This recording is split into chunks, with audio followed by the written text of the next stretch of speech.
Obrigada. Deixa eu passar para cá. Boa noite a todos. Queridos amigos, amigas, irmãos em Cristo, que o Senhor nos abençoe e nos envolva na sua proteção. Que assim seja. Amém? Amém? Amém.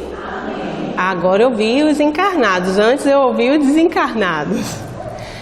Bom, hoje nós vamos refletir um pouco sobre a formação do grupo apostolar de Jesus.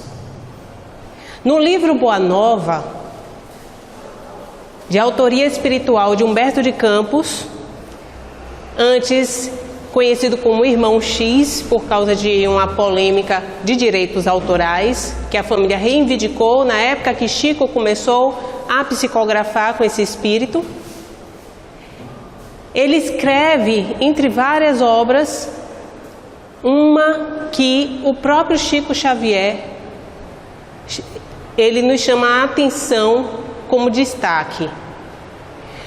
Segundo Chico Xavier, depois do livro Paulo e Estevão, que o emocionou muito, mexeu demais com a psique de Chico, ele diz que o segundo livro que ele psicografou, que também o tocou profundamente, foi Boa Nova.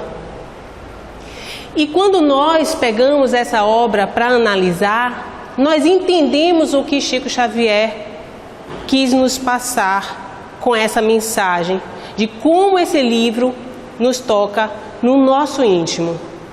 Desde até o prefácio do livro, quando Humberto de Campos, ele tem a preocupação de nos falar com humildade de quando ele estava encarnado, porque ele era praticamente um repórter, ele tinha uma escrita mais agressiva, mais objetiva, mais atrevida.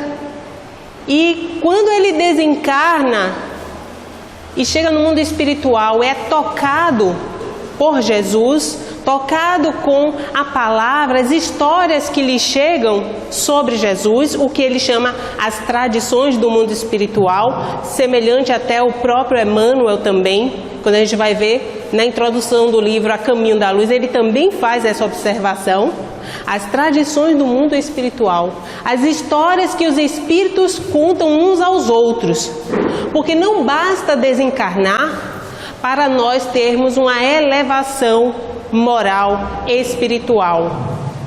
Então, quando nós desencarnamos, não viramos anjos. Nós continuamos com o mesmo nível evolutivo que estamos apresentando aqui enquanto encarnados. Então, aqui é a oportunidade de nós realmente praticarmos as virtudes que nós tanto almejamos em alcançar. Não é à toa que enquanto nós reencarnamos em sociedade. Porque aquele que reencarna e depois fica sozinho em algum lugar, ele não vai ter chance de sobrevivência. Porque até quando nós chegamos ao mundo, chegamos completamente dependentes de outros seres. Necessitamos que alguém nos alimente, que alguém nos vista, que alguém nos faça higiene, até uma determinada idade. Então, olha a sabedoria divina.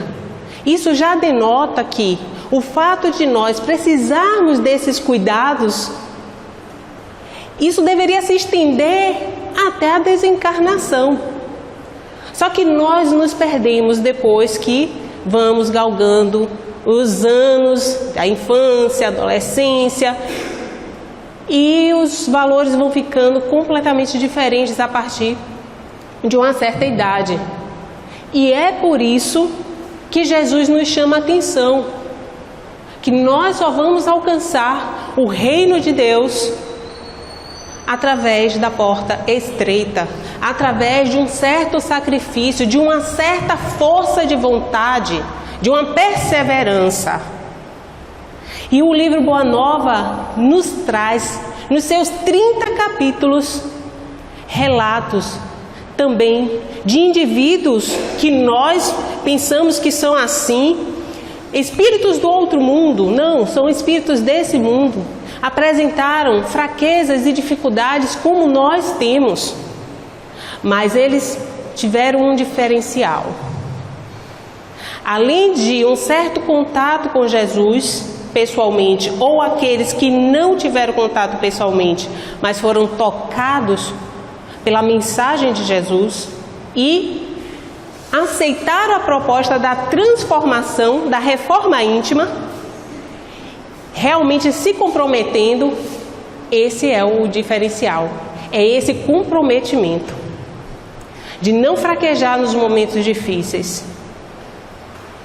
Eu garanto que, como houve com Joana de Cusa, por exemplo, Joana, ela foi uma das seguidoras de Jesus no grupo das mulheres, assim como Maria Madalena, assim como Maria de Nazaré, a mãe de Jesus, dentre outras, Salomé, outras Marias, que nós temos nos relatos dos próprios evangelhos.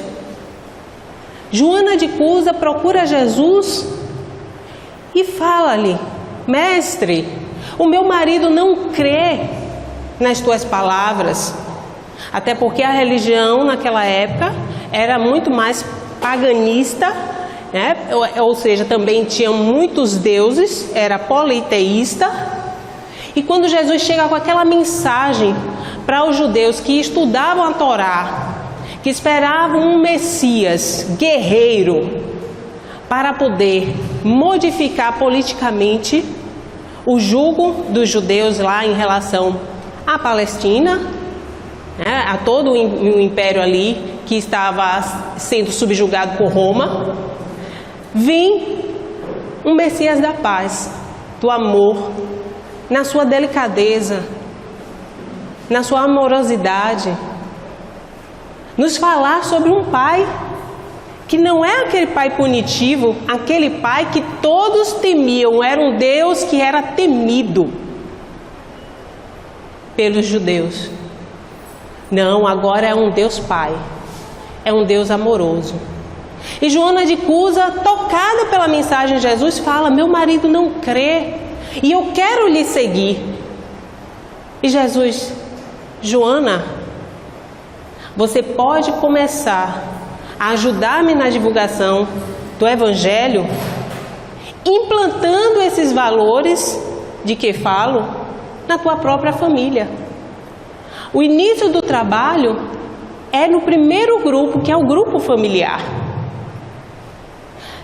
Essa é uma das lições que eu acho mais belas, uma das que Jesus nos traz. Porque nós vislumbramos que temos que largar tudo, deixar tudo para trás para seguir, não é? Professar uma fé. Muitos são aqueles que abandonam suas famílias. E às vezes eu fico me perguntando, será não é, de repente, não seja um tipo de fuga, né, da pessoa?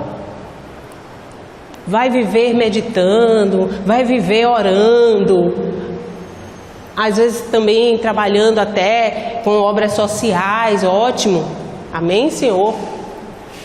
Mas e aqueles que nós reencarnamos com o propósito de, primeiramente, desenvolver um trabalho espiritual? Ah, porque minha família é difícil. Mas não é por acaso que você está numa família difícil.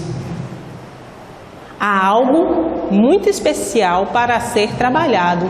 Como diz Chico Xavier, a reencarnação não erra de endereço. Nós estamos sempre no melhor lugar e com as melhores pessoas para o nosso burilamento espiritual. Então essa lição que Jesus tem em relação a Joana de Cusa me trouxe também para o nosso dia a dia, de como cada vez mais estamos ausentes de nossos lares. E tem inúmeras lições em relação a Maria Madalena também, Maria de Magdala, em relação a Maria de Nazaré. Eu estou falando porque são capítulos do livro Boa Nova que são riquíssimos. Nós vamos conhecer com uma certa intimidade os apóstolos de Jesus, Pedro, Simão Pedro, que ele, inclusive, se chama Simão, filho de Jonas, Bar-Jonas, mas Jesus coloca ali o nome de Cefas, pedra, rocha, e aí é conhecido como Simão Pedro. Jesus, interessante que no livro é que nós observamos isso, nos diálogos. Quando Simão Pedro, ele está agindo em relação às suas atitudes de homem normal, homem que pode fraquejar diante da proposta divina. Então, Jesus se refere a ele como Simão. Quando ele já se demonstra ser uma pessoa mais fortalecida na fé, Jesus se refere a ele como Pedro. Interessante. Então, não basta ler essa obra, você vai lendo e vai criando uma certa intimidade. Eu já li essa obra acho que umas 4 vezes. E cada vez, é que nem o Evangelho segundo o Espiritismo. A gente lê, começa depois a fazer de novo o Evangelho, reinicia a leitura do Evangelho e se depara com determinadas passagens que a gente já leu 2, 3 vezes, na quarta ainda tem coisa nova para a gente. Olha, eu nunca tinha percebido isso. A gente se despertar. A família de Zebedeu é o 4º capítulo da obra Boa Nova. Jesus, ele começa a convidar os discípulos, ou seja, a formar, aqueles seguidores que mais tarde serão os seus 12 apóstolos. Para isso, eu tenho que discernir para vocês a diferença entre discípulo e apóstolo. Porque todo mundo acha que é a mesma coisa. Uma hora a gente está se referindo aos 12 discípulos e aos 12 apóstolos. Na verdade, discípulo é o seguidor. É aquele que está aprendendo com o mestre. Pode deixar aceso. É aquele que está aprendendo com o mestre. E essas lições, a proposta é, a partir do momento que a pessoa aprende, depois vai se tornar um apóstolo, porque ele agora está preparado para divulgar essa mensagem que ele aprendeu. Tem essa diferença. Então, é aquele que segue, é o discípulo, que segue o mestre, e aquele que é enviado para divulgar a mensagem já aprendida, é o apóstolo. Por que então 12 apóstolos? O número, quando a gente estuda toda essa parte de Novo Testamento, assim também até o próprio Antigo Testamento, nós vamos vendo o significado até nos números, a simbologia que tem esses números. 70 é um dos números que também tem uma simbologia muito forte. O número 12, encontrado nos livros sagrados, falam da totalidade perfeita. Tanto que a Palestina eram 12 tribos. 12 tribos que representavam, na verdade, cada filho de Jacó. Então, Jacó, ele pega o reino da Palestina, ele acaba dividindo em 12, cada filho dele fica com uma parte, e é conhecida como 12 tribos. 12 filhos de Jacó, são 12 tribos, 12 chefes de Davi, 12 anos de Jesus no templo, que nós, quando Jesus nasce, nós temos a notícia dele nascendo em Belém, depois a família morando em Nazaré, e não sabemos nenhuma notícia de Jesus criança, a não ser nos livros psicografados. Nós temos já alguns relatos de Jesus na infância. E por incrível que pareça, nós temos também algumas passagens relatadas nos evangelhos apócrifos. Como são evangelhos que ainda não foram muito estudados, pelo menos por minha pessoa, até porque eu não consigo ainda um historiador que eu possa me firmar, me embasar pelos relatos de estudos, mas temos casos curiosos. Jesus na infância brincando com o menino vem e destrói as coisas que ele estava construindo, um riachinho que ia passando, e segundo o evangelho, Jesus amaldiçoa como criança o menino cai fulminado no chão. Isso é um relato que tem no evangelho apócrifo.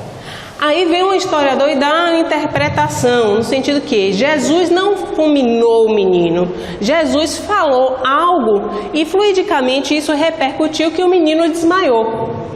Isso já é uma interpretação de um teólogo estudioso.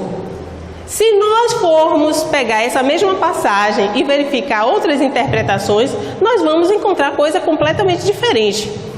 Então, vamos nos basear nos evangelhos canônicos, que são aqueles que estão na Bíblia, Mateus, Marcos, Lucas e João, e nas psicografias que nós pelo menos sabemos que são trazidas com muita amorosidade para todos nós as notícias sobre Jesus. Então nós temos a infância de Jesus, quando ele nasce em Belém, e logo depois ele já tem 12 anos quando está visitando com os pais Jerusalém, um dos templos. Por quê? Era a época da Páscoa. E por tradição, todas as famílias da Palestina tinham que se dirigir para Jerusalém na época da Páscoa. Jesus vai em caravana com os pais e outras pessoas, fica lá no templo falando com os sacerdotes. A caravana parte e Maria e José se dão conta, cadê Jesus? Voltam, quando chegam no templo em Jerusalém, encontram Jesus com 12 anos de idade, falando com os sacerdotes como se adulto fosse, demonstrando uma sabedoria que os meninos na idade dele, de 12 anos, começariam a ter, a aprender. Jesus já tinha e estava discutindo com os sacerdotes. Interessante isso. Tal a superioridade moral, intelectual de Jesus já na adolescência. E por isso 12 apóstolos, Toda essa simbologia em cima do 12. Que eram esses 12 apóstolos? Bem, mais próximos de Jesus, e interessante que quando ele começa a convidar, ele primeiro encontra André, que é irmão de Simão Pedro. Ele chama André é o primeiro discípulo dele. André convida ao mesmo tempo o irmão junto a Jesus, e aí Simão começa a segui-lo. Depois João e o irmão de João, que é Tiago maior. Esses pelo menos são os 4 primeiros, o quinto já é Levi e por aí vai. Os mais próximos que nós temos em todas as passagens, tanto dos evangelhos como também até no livro Boa Nova, são Simão Pedro, que Jesus coloca o nome de Pedro, Tiago, maior. Por que maior? Filho de Zebedeu e João, que eram irmãos, João e Tiago. Nós tínhamos um outro Tiago, que é o que nós vamos chamar de Tiago menor. Então, para discernir um do outro, um era mais velho, que é o Tiago maior. Esses eram mais próximos, Simão Pedro, Tiago e João. Esses daqui, irmãos, sempre estavam com Jesus. E nós vamos ver isso em determinadas passagens. Por exemplo, a transfiguração no Tabor, quando Jesus tem contato com Elias e Moisés. Os discípulos que estão com Jesus naquele momento, que se aproximam, inclusive querem até armar uma tenda para Elias, outra para Moisés, outra para Jesus, porque tal a realidade daqueles espíritos conversando com Jesus.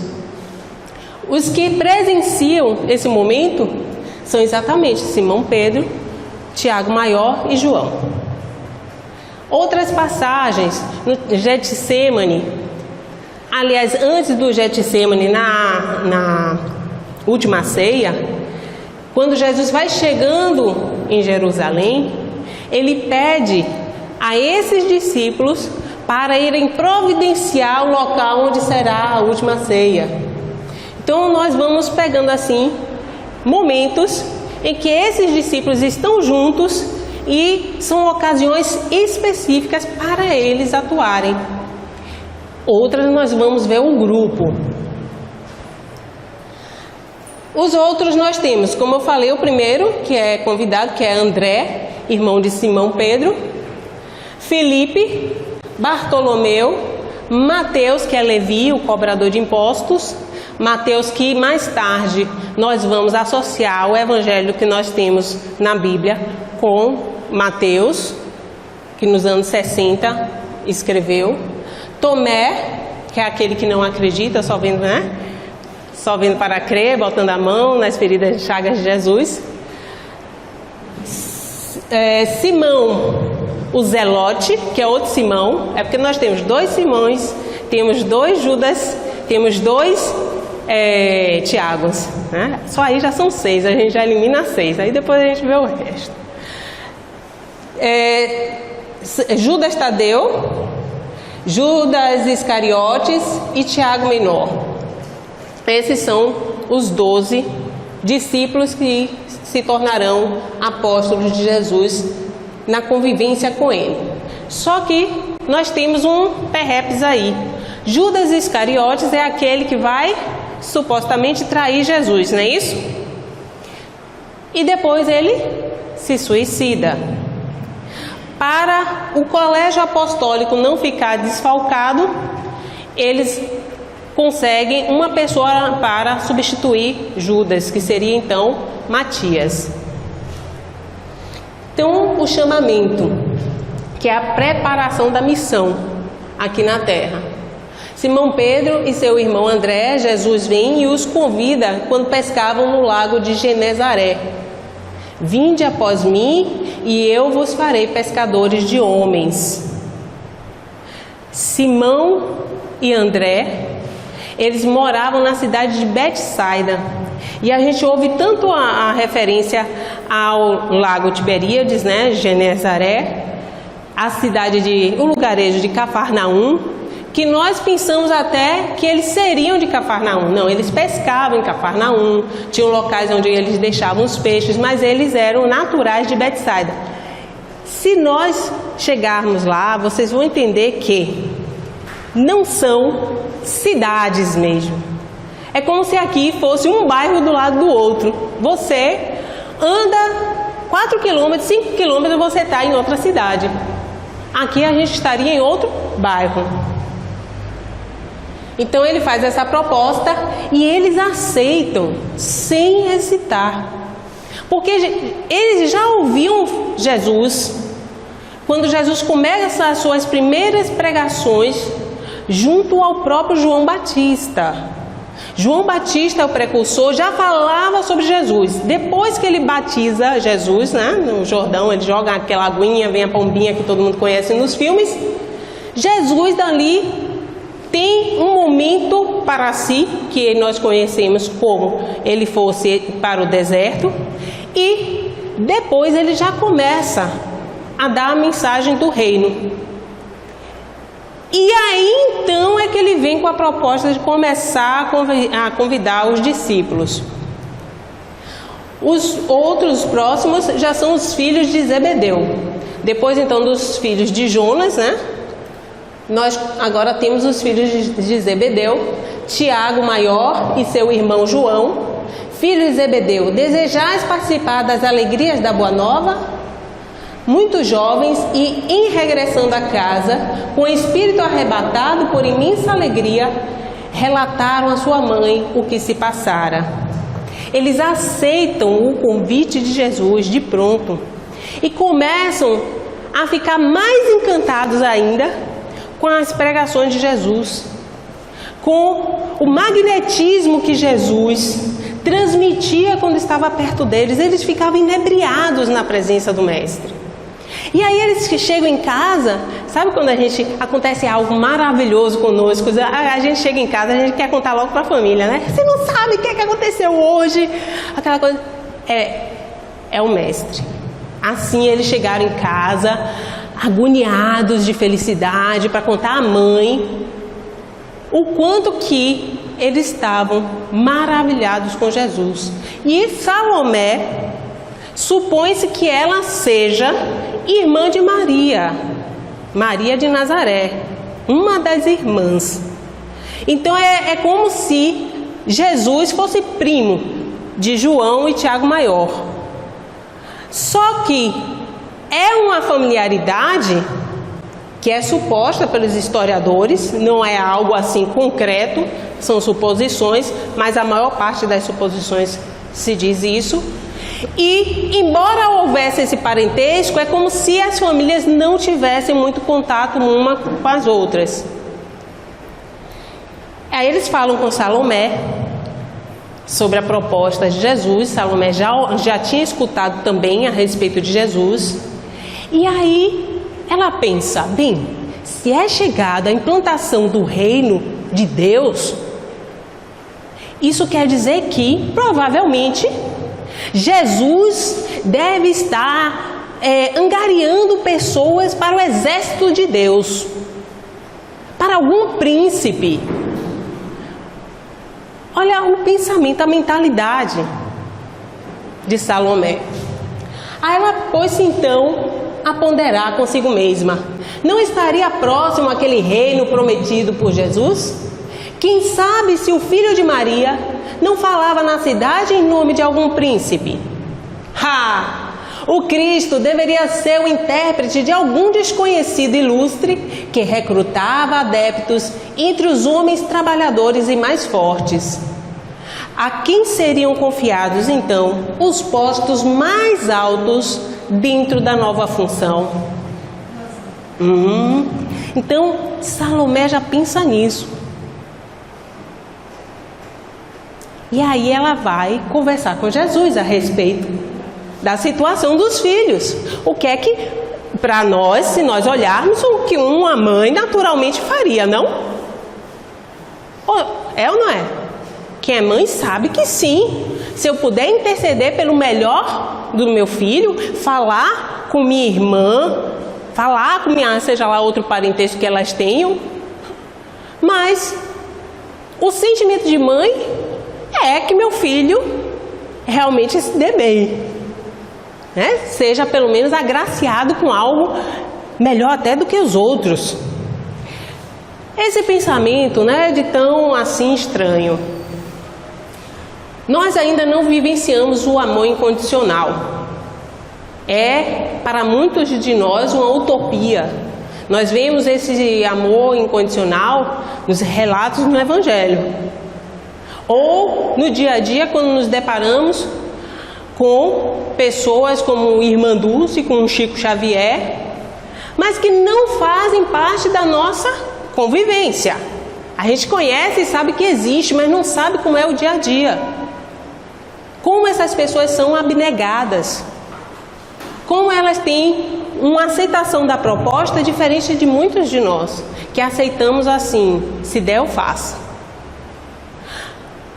A mãe, por exemplo, se um filho vai para a guerra, a mãe, com medo de perder o filho, ela move mundos e fundos. Ela vai conversar com quem ela puder que tenha uma certa influência para trazer o filho dela de volta. É ou não é? É. Eu vou responder por vocês. É. Quem é mãe, sabe o que eu estou falando. Mas se ela consegue trazer o filho dela de volta, e o filho das outras mães, ela se importa? Ela faz um movimento? Não, então pega todos os outros filhos e solte e mande de volta. Basta, meu filho, basta. É a mentalidade de Salomé. Primeiro meu filho. E aí ela se dirige a Jesus. Senhor, logo após a instituição do teu reino, eu desejaria que os meus filhos se sentassem, um à tua direita e outro à tua esquerda, como as duas figuras mais nobres do teu trono. É um pedido de mãe. É um pedido de mãe que já revela, inclusive, uma certa dualidade. Vamos ter um à sua direita, outro à sua esquerda, para ter um certo equilíbrio. Os dois são meus filhos e eu quero os dois junto a ti. E Jesus fala, antes de tudo, é preciso saber se eles quererão beber do meu cálice. Porque o cálice de Jesus no sentido que nós olhamos as coisas espirituais, divinas, era um cálice amargo. Porque um espírito com a estatura de Jesus, morrer não é nada. Para nós é tudo. A gente se diz espírita, a gente sabe o que é espírito, às vezes a gente faz parte, inclusive, de reuniões mediúnicas, a gente conversa, a gente vê quem é médium vidente, mas não se sente um espírito, até o dia que desencarna, né? Não se sente espírito. E tem medo da morte, aquela coisa, né? Um medo que é um sentimento que atravanca a gente praticamente em tudo. De certa forma, também nos deixa precavidos diante de algumas situações de perigo. Mas quantas coisas também deixamos de viver, de aprender, porque o medo nos bloqueia? Então ele fala desse cálice. E aí Salomé fica meio desapontada, porque achava que Jesus, de certa forma, ia acolher esse pedido dela. Então ela chega em casa e fala com Zebedeu, o marido. Conta o que aconteceu. Fui lá, falei com Jesus. E ele parece que nada vai fazer. Aí Zebedeu, então eu vou lá e eu falo com ele. Zebedeu se dirige a Jesus e fala com Jesus. Aí Jesus diz: Zebedeu, preste atenção. Tu que conheces a lei e lhe guardas os preceitos no coração, sabes de algum profeta de Deus que no seu tempo fosse amado pelos homens do mundo? Conheces, Zebedeu? Você que é um homem letrado, um homem estudado. Porque Zebedeu não era, ele era um pescador, não no sentido de um simples pescador, ele era um empresário. Zebedeu tinha frota de barcos. Os filhos saíam nos barcos a pescar junto com outros pescadores, mas Zebedeu era um comerciante na área pesqueira. Aí ele fala: não, Senhor. Aí ele: que fizeram de Moisés, de Jeremias e de Jonas? Todos os emissários da verdade divina foram maltratados e trucidados ou banidos do berço em que nasceram.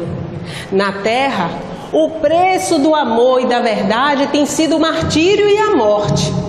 Interessante isso, né? O reino de Deus tem de ser fundado no coração das criaturas. O trabalho árduo é o meu gozo, o sofrimento, o meu cálice, mas o meu espírito se ilumina da sagrada certeza da vitória. Porque eu já tenho elevação para pensar dessa forma. Então ele está conversando com os pais, ou com o pai, né, de João e de Tiago Maior.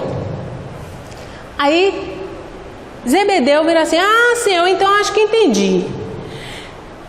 O vosso reino é o da paz e da resignação que os crentes de Elias esperavam. E Jesus fala assim: bem, ele está começando a entender, mas eu acho que ainda não percebeu o conteúdo do meu cálice. E aí ele vai destrinchar um pouco mais essa mensagem para Zebedeu. A paz da consciência pura e a resignação suprema à vontade do meu Pai são do meu reino.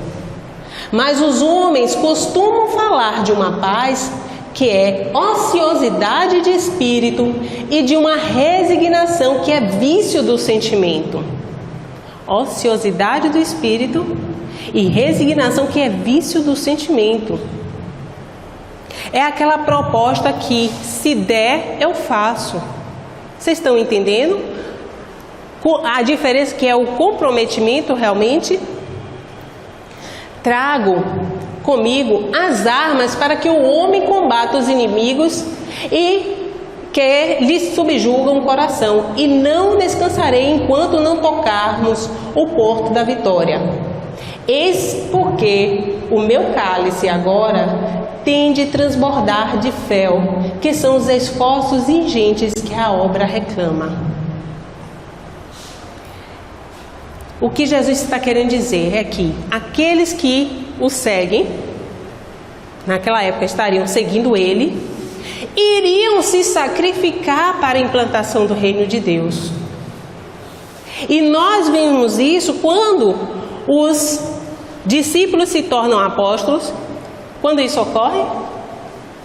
Quando o mestre é crucificado. Depois aparece para eles em Jerusalém, numa casa, aparece primeiro para eles, depois aparece para 2 gentios que estão vindo em direção, de Jericó para Jerusalém, depois aparece para os 72 da Galileia, depois aparece para os 500 da Galileia, Jesus até hoje está aparecendo aí para cada um de nós.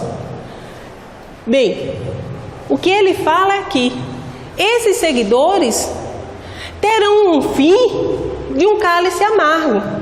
Entretanto, é como se nós trouxéssemos para a matéria aquele vinho tinto que a gente acha que é tão amargo, mas para os especialistas, quando provam, eles conseguem perceber até os aromas, as frutas e tudo, e se torna algo assim fenomenal. É essa sensação que nós inclusive temos quando lemos os romances espíritas, como há 2000 anos, quando Lívia, a esposa de Públio Lentulus, o senador, ela desencarna, é recebido por uma corte de anjos, todos fazendo festa. E nós vamos ver esses discípulos, ao desencarnarem, também tendo essa recepção divina. Há homens poderosos no mundo que morrem comodamente em seus palácios, sem nenhuma paz no coração, transpondo em desespero e com a noite da consciência nos umbrais da eternidade. Há lutadores que morrem na batalha de todos os momentos, muitas vezes vencidos e humilhados, guardando, porém, completa serenidade de espírito, porque em todo o bom combate repousar o pensamento no seio amoroso de Deus. Jesus está falando o quê? Ele está nos explicando para nós entendermos por que essas pessoas se tornaram mártires. Como que essas pessoas entravam numa fogueira? Não nego Jesus, pá, e tome-lhe fogo. Não negue Jesus, tá, corta a cabeça. Ele falando que esse sacrifício, na verdade, não é algo trágico. E a gente vai estudar no livro dos Espíritos, os Espíritos falando sobre o sofrimento, para que nós entendamos que muitas vezes os sofrimentos são lições que precisamos aprender. Que as doenças são a cura da alma. Interessante isso. No dia que eu li isso, eu digo, poxa, que interessante. Por quê? As doenças que nós apresentamos fisicamente, elas já estão no nosso corpo espiritual. Nós desenvolvemos, retendo sentimentos que não devemos reter, rancores, mágoas. Isso vai transformando o nosso corpo fluídico, espiritual, e vai denotando em alguma doença. Por isso que uma pessoa que tem uma grande decepção, uma grande mágoa, guarda isso durante anos, daqui a pouco desenvolve um câncer.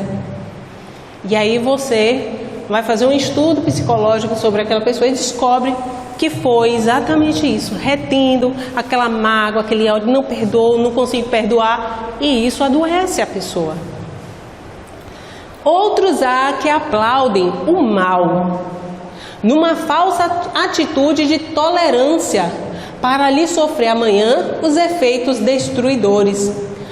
Os verdadeiros discípulos das verdades do céu, esses não aprovam o erro, nem exterminam os que os sustentam.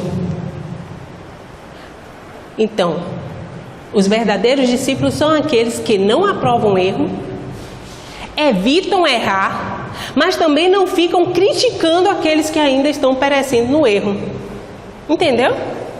Por isso que Jesus também nos traz aquela lição Vedes o cisco no olho do teu irmão, mas não consegue enxergar suas próprias traves. Porque é muito mais fácil a gente criticar o erro alheio do que a gente olhar para o que temos que melhorar. Trabalham pelo bem, porque sabem que Deus também está trabalhando. Olha que maravilha!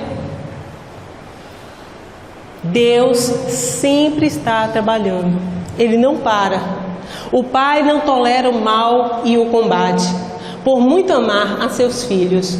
Vê, pois, Zebedeu, que o nosso reino é de trabalho perseverante pelo bem real da humanidade inteira. Então Jesus está apresentando como será esse trabalho, mostrando para Zebedeu. Seus filhos foram convidados para essa proposta, com esse cuidado. E você que é um entendedor da lei, agora está tendo a visão do que é o reino que era prometido para todos nós. Zebedeu já começa a ficar maravilhado com essa situação. E Jesus prossegue: ouve, Zebedeu, nossa causa não é a do número. Porque ele fala assim: já que é assim, Senhor, eu vou convidar um bocado de gente para trabalhar para o reino, né? Na implantação do reino. Ele se empolga. Aí Jesus: calma, ouve, Zebedeu, não é questão de número.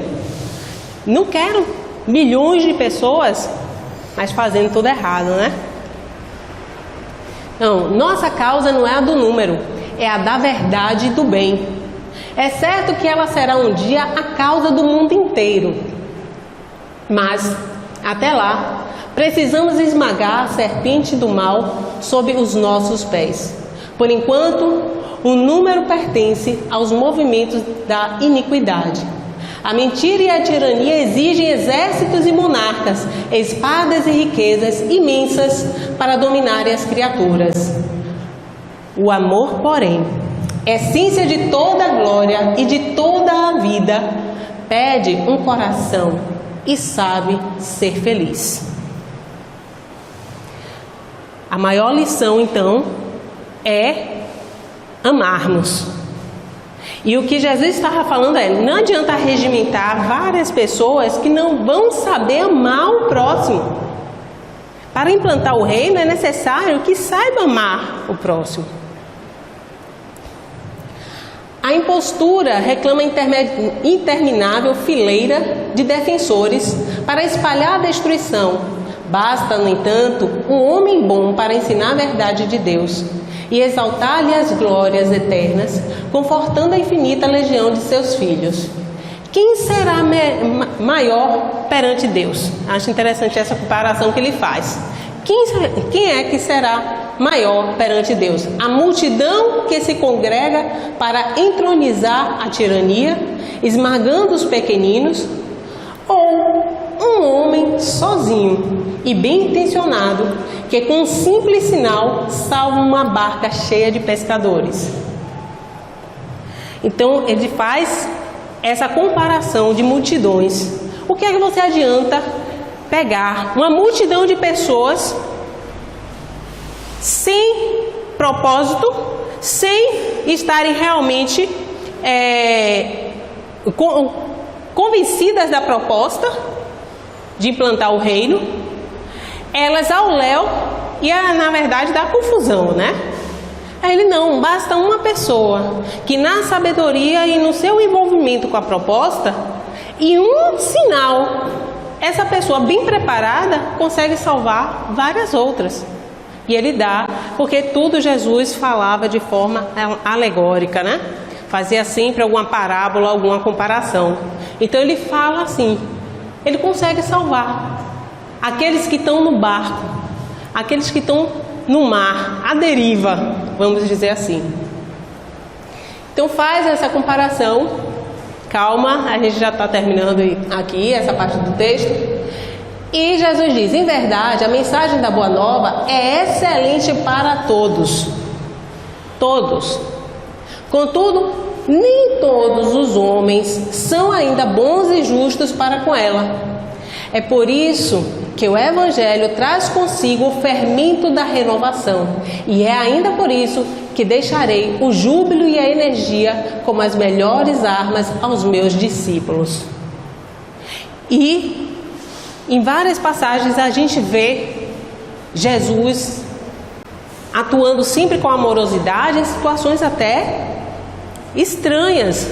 Quando ele está para ser preso pelos soldados lá no Jardim das Oliveiras, né, no Getsemane, sabendo que vai ser traído por um de seus discípulos, porque tudo isso era de conhecimento de Jesus. A gente sabe que ele sabia desde a última ceia. Ele começa a preparar os discípulos. Olha, eu serei sacrificado, eu serei julgado injustamente.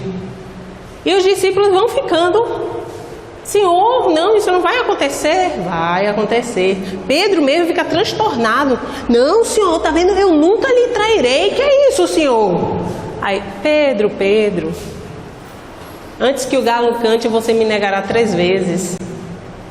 Aquele que está dizendo que nunca vai negar. Imagine. Demonstrando a fragilidade que todos nós encontramos. Se a gente for ver, na verdade, esses 12 apóstolos, eles são 12 arquétipos da humanidade. A gente consegue tirar deles sempre algo que vai nos identificar. Então aí ele chega lá, está no Getsemane, sabendo que está para ser preso, para ser julgado injustamente e sacrificado. E aí Pedro pega, provavelmente não é uma espada como contam, porque Pedro não era do exército nem nada para andar com espada. Devia ser alguma peixeira, alguma faca, né, de maior porte. Tira e aí corta a orelha do soldado Malcolm. E Jesus: Pedro, embainha a tua espada, porque com quem ferro fere, com ferro será ferido. Pega a orelha do soldado Malcolm, acho que dá uma batidinha para tirar a areia do chão, bota, né? E restitui fluidicamente. O soldado fica curado no mesmo momento. E eu fico imaginando como que esses soldados não ficaram nessa hora, né? E nos relatos a gente vai vendo que sempre tem esse conflito interior com aqueles que tiveram contato, tanto com Jesus como com os discípulos dele. Então, deixa eu pular aqui para o que é mais importante. Não nos deteremos numa falsa contemplação de Deus à margem do caminho, porque o Pai nos falará através de todas as criaturas trazidas à boa estrada. Estaremos juntos na tempestade, porque aí a sua voz se manifesta com mais retumbância. E não é assim não, nas nossas vidas? Nos momentos mais difíceis, nas tempestades das nossas vidas, nós procuramos Deus. Ou seja, nós deixamos Deus se revelar em nós. Porque no dia a dia a gente não lembra. A gente lembra que está atrasado para o trabalho, que tem que entregar o trabalho da escola, aquele corre-corre. Mas na hora que a coisa aperta, que a gente sofre, que a gente quer Deus nos ajude, isso na verdade é um mecanismo de nós nos aproximarmos dele. Então por aí a sua voz se manifesta com mais retumbância. Alegrar-nos-emos nos instantes transitórios da dor e da derrota, porque aí seu coração amoroso nos dirá: vem, meu filho meu, estou nos teus sofrimentos com a luz dos meus ensinos. Combateremos os deuses dos triunfos fáceis, porque sabemos que a obra do mundo pertence a Deus, compreendendo que a sua sabedoria nos convoca para completá-la, edificando o seu reino de venturas sem fim, no íntimo dos corações. Só nesse capítulo já é a segunda vez que Jesus nos chama a atenção, que a implantação do reino de Deus não é uma implantação externa, é obra nos nossos corações. É a atitude individual. Sabe aquela coisa que a gente vira assim: mas o que é uma gota no mar? No dia que o mar não tiver mais gota nenhuma, ele deixa de ser mar, não é assim? Então, a nossa forma de pensar como espírito é diferente de quando estamos encarnados. A gente tem dificuldade quando estamos encarnados em pensar como espíritos imortais. E Jesus está falando, tem que mudar isso. Tem que fazer essa transformação interna. Tem que lembrar que é um espírito imortal. Tem que lembrar que a estrada é longa, mas há muitas maravilhas que poderemos fazer enquanto caminhamos nela. Jesus guardou silêncio por instantes. João e Tiago se aproximaram depois que ele está assim, conversando com Zebedeu. Aí os filhos de Zebedeu vêm na direção, né, dos dois. Se lhe aproximaram, magnetizados pelo seu olhar enérgico e carinhoso. Zebedeu, como se não pudesse resistir à própria emotividade, fechara os olhos, com o peito oprimido de júbilo. Diante de si, num vasto futuro espiritual, via o reino de Jesus desdobrar-se ao infinito. Então, Zebedeu começa a ter uma visão de futuro, uma visão espiritual. Parecia ouvir a voz de Abraão e o eco grandioso de sua posteridade numerosa. Quando Deus fala a Abraão que a descendência dele será como as estrelas do céu. Todos abençoavam o Mestre no hino glorificador. Até ali, seu velho coração conhecera a lei rígida e temera Jeová com a sua voz de trovão sobre as sarças de fogo. A visão que tinham os judeus daquela época, a visão de Deus, um Deus punitivo, um Deus que nós tínhamos que temer. Aí ele já está modificando a visão, o entendimento deles de Deus. Jesus lhe revelara o Pai carinhoso e amigo de seus filhos, que acolhe os velhos, os humildes e os derrotados da sorte, com uma expressão de bondade sempre nova. O velho pescador de Cafarnaum soltou as lágrimas que lhe rebentavam do peito e ajoelhou-se. Aí ele se joga aos pés de Jesus e Jesus: levanta, Zebedeu, levanta. Levanta-te, porque os filhos de Deus vivem de pé para o bom combate. Eles não vacilam. Então, avançando, dentro da pequena sala, o pai dos apóstolos, Zebedeu, tomou a destra do mestre e a umedeceu com as suas lágrimas de felicidade e de reconhecimento, murmurando: Senhor, meus filhos são vossos.